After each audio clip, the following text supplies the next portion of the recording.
boleh kita melakukan pemberian anti TNF alfa sebagai co-treatment pada SPA yang tidak terkontrol dengan terapi-terapi tradisional. Dan di sini dilaporkan dari jurnal-jurnal bahwa adalimumab memberikan respon yang sangat baik pada terapi colitis, bronkitis, baik itu di laporan jurnal di Eropa maupun di Amerika. Kemudian manifestasi pada kulit. Manifestasi pada kulit antara lain oral ulcer, erythema nodosum, pyoderma gangrenosum, keratoderma prenorica, psoriasis. 15% yang pasien yang IBD tadi akan berkembang erythema nodosum, psoriatic arthritis akan terjadi didapatkan 20-30% pasien dengan cutaneous psoriasis. Tidak semua pasien cutaneous psoriasis akan mengalami psoriatic arthritis, dan biasanya yang terjadi adalah sakroilitis. Ini adalah gambaran psoriasis yang kita jumpai pada psoriatic arthritis pada lipatan-lipatan, ya, pada sendi lipatan-lipatan yang terbanyak. Bila dengan terapi konvensional, maka terapi yang dianjurkan adalah TNF alpha, karena di sini most successful strategy for treatment biologic immunotherapy untuk psoriasis yang berat atau artritis psoriasis yang berat.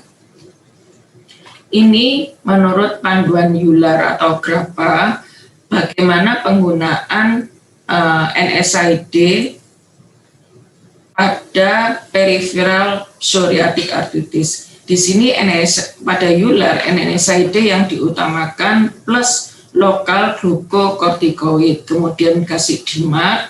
Bila tidak ada perbaikan, maka diganti secondimat, baru kalau tidak respon diberi biologic agent. Tetapi anjuran Grappa, NSAID, methotrexate, TNF inhibitor, atau inhibitor yang lainnya, kalau ini tidak respon, baru kita beralih kepada IL-17 atau IL-23, IL-12, IL-23. Ini panduan daripada Euler dan Grappa, di mana ini yang dominan adalah enthesis. Kalau enthesis, maka terapinya adalah NSAID, lokal glukokortikoid. Kalau Grappa, NSAID. Sedangkan pada selanjutnya diberi DMARD atau sitokin. Kalau tidak respon, baru diganti dengan sitokin yang lain. Ini terapi artritis psoriasis, ya.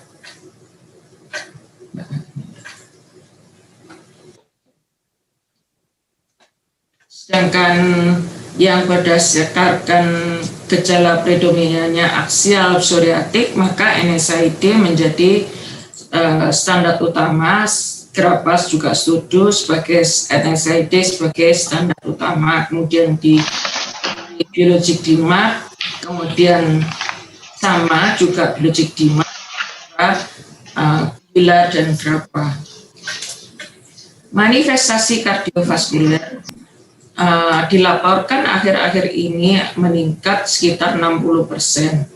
Cardiac abnormality setelah diteliti berdasarkan hospital-based mortality study, 667 penderita ankylosing spondylitis mengalami kematian dibandingkan populasi normal karena cardiac abnormality, yaitu gangguan disturban aortic insufficiency. Mortality cardiovascular disease sekitar 20-40%, dan diduga dasar dari manifestasi kardiovaskuler yaitu proses inflamasi, di mana inflamasi ini akan memicu aterosklerosis. Lokal inflamasi juga mempunyai efek atrioventricular node block. Jadi terutama penderita HLA-B27 positif akan mengalami atrioventricular atau bundle branch block, yaitu sekitar 5%, aortic insufficiency sekitar 1-10%. Kemudian pada miokard sering terjadi left ventricular disfungsi. Hati-hati kalau menerima pasien psoriatik dengan uding semua, evaluasi ventrikelnya, kadang-kadang dekomnya tidak nyata, tetapi kalau sudah di eko baru kita lihat bahwa fungsi ventricular left-nya berkurang.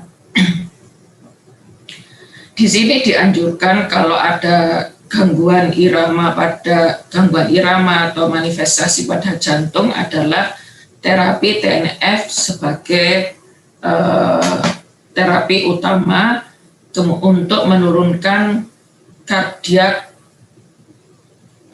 risk pada pasien chronic inflammatory disorder, juga menurunkan kejadian PJK pada pasien-pasien spondyloartritis. Ini adalah manifestasi paru yang sering dijumpai, yaitu ILD, penebalan pleura, emfisema, penebalan intralobal. Ini biasanya kita beri respon dengan TNF-alpha. Kemudian kidney disease, yaitu deposit imunoglobulin yang sering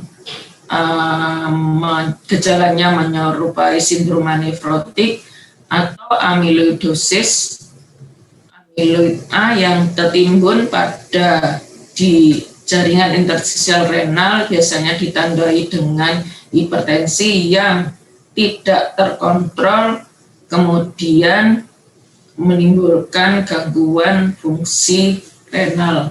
Insiden abnormality pada SPA, IgA nephropathy, mikroskopik hematuri, mikroalbuminuri, penurunan fungsi ginjal, creatinine clearance, itu sekitar 10-35% pasien dengan AS. Beberapa kasus melaporkan bahwa TNF-alpha inhibitor memperbaiki gejala amyloid syndrome. Patogenesis IgA nephropathy, yaitu peningkatan IgA ini akibat adanya gangguan permeabilitas daripada usus, akhirnya sintesa IgA makin meningkat, kemudian adanya molekul mimikri, adanya viral infection, ada food antigen. Kemudian IgA ini membentuk kompleks imun, tersebar sirkulasi dan menumpuk pada glomerulus yang menimbulkan sindroma nefrotik. Beberapa kasus dengan glomerulonefritis dapat membaik dengan treatment TNF-alpha blocker. Nah, kalau kita memegang terapi daripada SPA, kalau perifer kita bisa memberikan DIMA, tetapi pada aksial kita dianjurkan NSAID langsung TNF-alpha blocker, itu untuk mempermudah bagaimana Anda kalau menjumpai manifestasi ekstraartikuler dalam bentuk aksial atau perifer.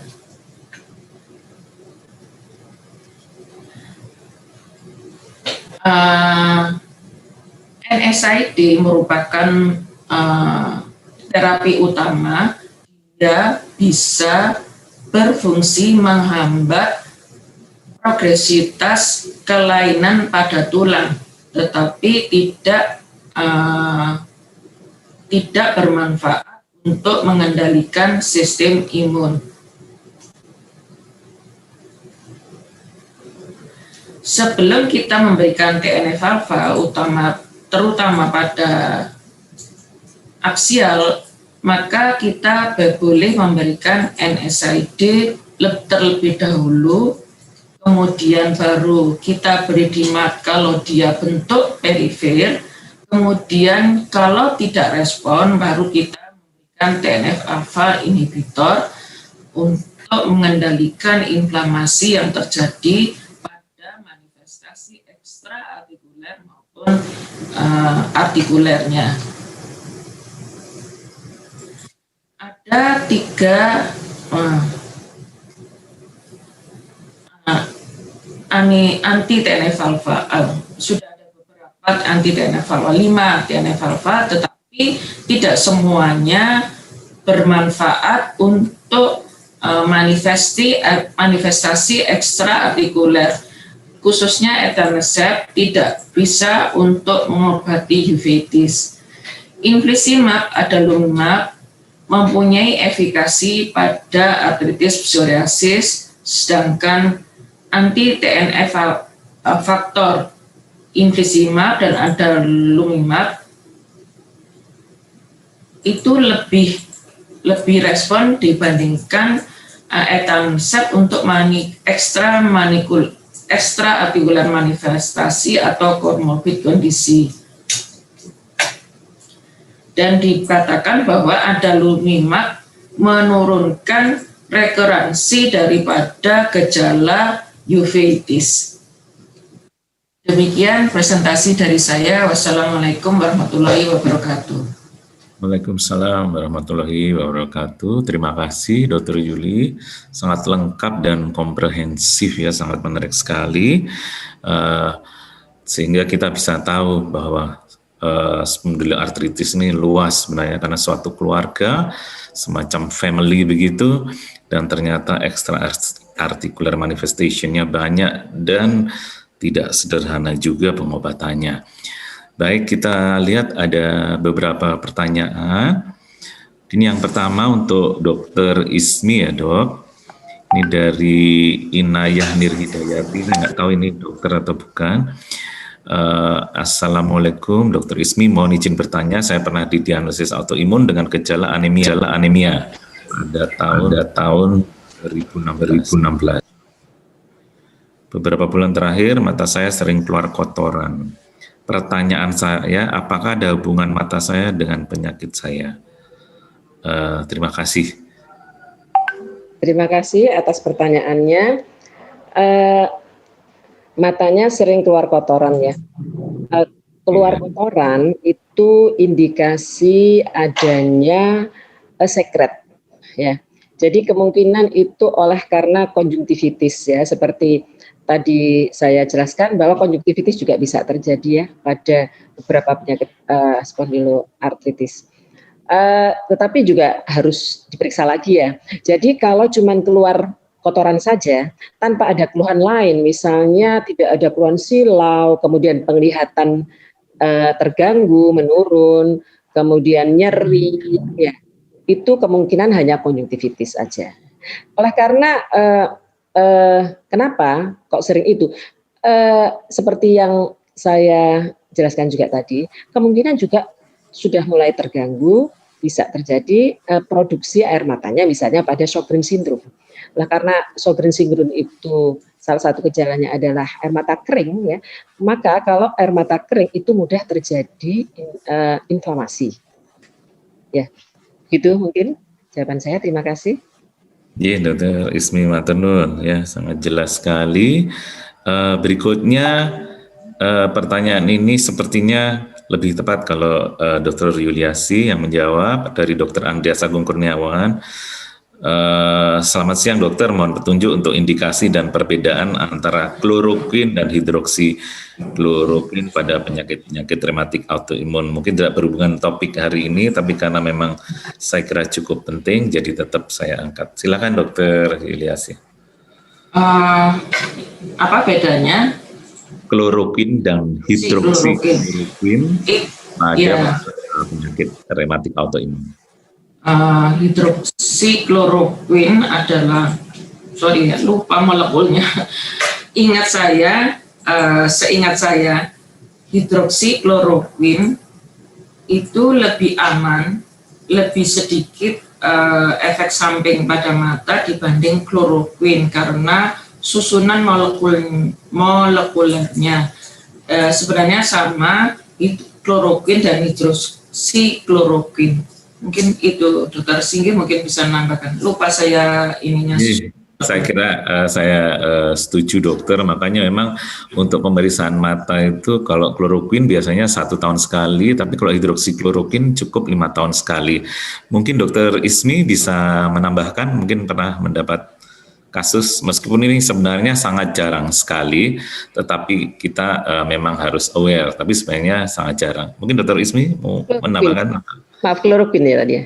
Kloroquine dan hidroksikloroquine. Kalau di guideline kami itu tadi, kalau hidroksikloroquine pemeriksaan mata itu setahun sekali, tapi begitu pakai kloroquine meskipun sudah jarang di Indonesia itu yang kloroquine 1 tahun, yang hidroksikloroquine 5 tahun, lebih lama. Biasanya kalau obat-obat kloroquine itu hubungannya ya itu dengan neuropati optik, ya, gitu ya. Jadi kalau untuk yang uveitis sampai saat ini saya belum pernah membacanya kalau kloroquine. Baik, terima kasih dokter. Kemudian sehingga diperlukan waktu yang agak lama ya. Gitu. Baik.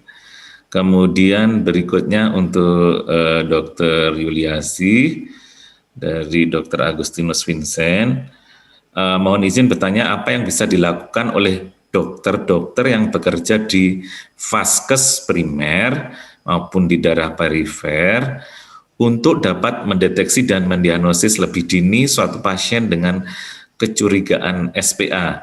Ini saya kira menarik sekali, dan ingat saya nanti Dr. Yuliasi juga akan bicarakan ini bersama saya minggu depan ya dokter. Monggo silakan dokter. Untuk diagnosis. Spondyloartritis ini bukan penyakit yang jarang. Kalau saya bilang itu seperti kacang goreng ya, sangat banyak sekali. Cuman masyarakat banyak yang tidak tahu karena teorinya memang insidious, gejalanya itu tidak dirasakan oleh pasien. Gejala-gejala yang khas yang sering kita temui pada pasien yaitu nyeri pinggang bawah yang tadi sudah saya jelaskan, bahwa nyeri pada pagi hari lebih dari 1 jam untuk menyatakan bahwa dia inflamasi. Dan untuk aktivitas dilakukan, bila pasien melakukan aktivitas, nyeri itu makin lama makin berkurang. Kemudian respon dengan NSAID, kemudian dia kadang-kadang tengah malam bangun karena nyeri pinggangnya. Sering nyeri pinggang, nyeri telapak kaki karena fascia enthesitis ya, plantar fasciitis. Kemudian tendinitis Achilles itu yang sering kita jumpai. Kemudian neck pain atau sering pusing, dikasih obat apapun akan tidak hilang-hilang karena otot sternocleidomastoideusnya sangat kaku. Maka untuk melakukan itu harus dilakukan anamnese yang cermat. Kemudian melakukan pemeriksaan fisik. Maka pemeriksaan fisik yang gampang yang dapat dilakukan oleh sejawat di daerah yaitu pemeriksaan head, arm, leg, spine yang sering kita singkat dengan GALS. Dengan GALS itu aja dan anamnesa yang baik, maka Anda akan ketemu gejala atau diagnosa spondyloartritis. Spondiloartritis karena low grade inflamasi. Maka kalau Anda melakukan pemeriksaan laboratorium, maka Anda tidak mendapatkan apa-apa. Jadi LED normal, CRP normal, HP normal, Klepo normal, semuanya serba normal. Dan pemeriksaan sakroilitis bila itu gejala awal mungkin tidak ada atau terlewat oleh sejawat radiologi, maka Anda miss juga. Jadi saya harapkan sejawat di daerah baca sendiri atau belajar membaca foto radiologi sakroilitis. Kemudian torakolumbal dibaca sendiri, khas sekali pada spondiloartritis, yaitu kurva lumbal yang sudah mulai hilang. Lumbal itu adalah torakolumbal adalah bentuk S, di mana dia sudah tidak berbentuk S lagi, atau squaring vertebra, atau yang lebih parah syndesmosis. Kalau Anda kesulitan cari komorbidnya, misalnya psoriasis, seringkali kukunya rusak. Katanya pasien-pasien kalau ditanya kukunya rusak karena sering ke sawah, padahal itu manifestasi psoriatic arthritis, atau raba lutut-lututnya kasar atau tidak, ankle-nya kasar atau tidak, kemudian sikunya kasar atau tidak, itu adalah tanda psoriasis. Nah, maka akan mudah Anda mendiagnosa spondiloartritis dengan manifestasi ekstraartikulernya atau spondiloartritis dengan back pain, tendinitis, enthesitis, dengan gauge, maka Anda akan sangat mudah melakukan diagnosis penyakit ini. Jangan semua nyeri sendi diagnosa OA, jangan semua nyeri sendi diagnosa artritis. Mungkin itu kita butuh waktu untuk menjelaskan lebih detail. Saya kira sudah sangat jelas, cuma mungkin yang saya tarik kesimpulan bahwa di rheumatologi itu anamnesis yang detail itu sangat penting seperti disampaikan Dr. Yuliasi, dan juga pemeriksaan fisik itu sangat membantu. Sehingga jangan khawatir meskipun kita ada di perifer. Berikutnya pertanyaan untuk Dr. Ismi. Monisin bertanya, pada skleritis dan dry eye, apakah selalu terkait dengan autoimmune disease? Apakah ada kemungkinan sebab lain? Ya, ini semakin seru pertanyaannya. Kami persilahkan Dr. Ismi. Monggo. Skleritis dan dry eye ya, seperti saya jelaskan tadi tidak semuanya terkait dengan autoimun ya. Pada sepertiga pasien skleritis itu ada hubungannya dengan connective tissue disorder memang. Tapi ada penyebab lain ya. Penyebab lain misalnya bisa karena infeksi juga. Ya. Infeksi itu bermacam-macam ya. Bisa mulai dari bakteri ya, kemudian virus juga bisa ya. Tetapi memang kalau ada skleritis ya, itu kita harus pada pikiran kita itu ada hubungan dengan connective tissue disorder atau autoimmune disease. Kemudian kalau pada dry eye ya, pada dry eye ini banyak sekali ya, memang paling banyak di polimata itu biasanya dry eye karena dry eye itu multifaktorial ya, penyebabnya juga banyak sekali ya. Yang berhubungan dengan autoimun itu biasanya kita sebut dengan Sjogren syndrome sekunder ya. Dan penyebab yang lain dry eye itu banyak, bisa karena faktor usia, kemudian juga karena obat-obatan itu juga banyak ya, bisa karena obat antihistamin, obat jantung, kemudian obat-obatan untuk gastric ulcer, kemudian obat-obatan mata sendiri juga terutama yang ada pengawetnya ya, kemudian ya itu antara lain ya, kemudian dietnya ya, makanya itu tadi terapinya juga antara lain juga diet, kemudian pengaruh hormonal juga diduga oleh karena penurunan dari hormon androgen. Jadi itu antara lain penyebab skleritis dan dry eye. Terima kasih dok. Jadi memang yang kita ingat-ingat dry eye tidak selalu misalnya Sjogren's syndrome juga misalnya. Baik, kami lanjutkan. Mungkin pertanyaannya ini yang jarang ini. Dari Dokter Pandu Tridana Sakti untuk Dokter Yuliasi, yaitu bertanya mengenai manifestasi SPA pada renal, yaitu IgA nephropathy atau renal amyloidosis. Dikatakan salah satu terapinya adalah anti-TNF.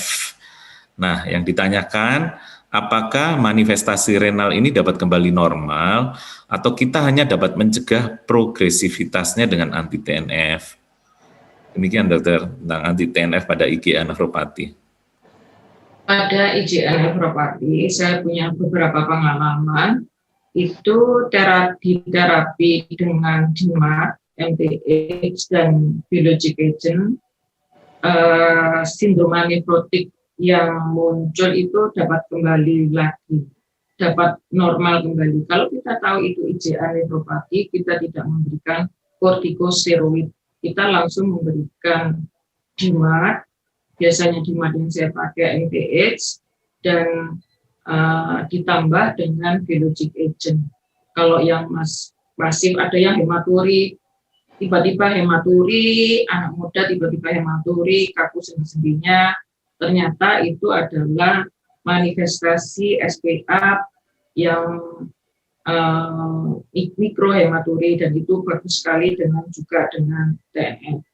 Beberapa bulan yang lalu saya dapat pasien seorang laki-laki dengan mikrohematuri sudah 10 tahun dan back pain, neck pain, di lab semuanya normal kecuali hematuri.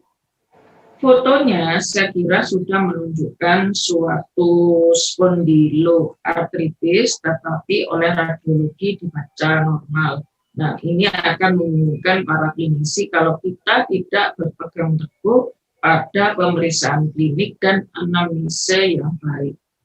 Jadi lab itu adalah penunjang dan tidak boleh kita apa yang kita evaluasi anamnesa pemeriksaan fisik kemudian suspected kita hanya hilang karena suatu foto yang mungkin pembacanya miss. Itu pesan saya.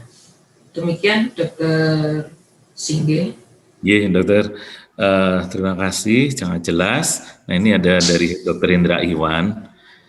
Ini menarik pertanyaannya. Bila pasien mengalami COVID, nah kemudian udah sembuh, tetapi ada gejala SPA-nya sehingga sampai 3 bulan setelah infeksi itu masih ada gejala spondyloartritis, apakah bisa dikategorikan sebagai reaktif artritis?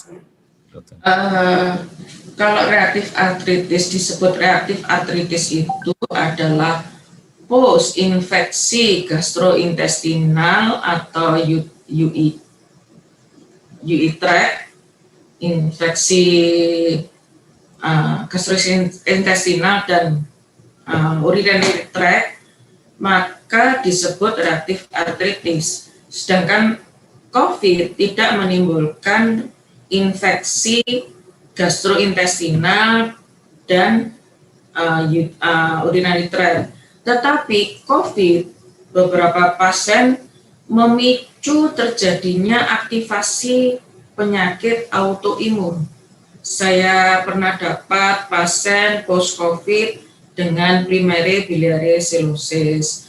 Post-COVID SPA-nya muncul. Jadi menurut saya mungkin ini seperti Epstein-Barr virus yang bisa memicu munculnya SLE pada post paparan Epstein-Barr virus, atau post-COVID bisa muncul autoimun yang lain. Karena kita harus mengumpulkan data banyak, maka muncul gejala apa, autoimun yang mana yang bisa dimunculkan oleh COVID. Tetapi itu adalah aktivasi yang terjadi, yang ditanyakan tadi adalah aktivasi daripada penyakit autoimun yang sudah diderita. Ya baik dokter, jelas sekali memang menarik sekali COVID dan autoimun ini. Nah, karena waktunya juga sudah lewat, dan sebenarnya masih ada lagi dari Dr. Faradika tentang membedakan aksial dan periferal spondyloartritis, perannya HLA-B27, bagaimana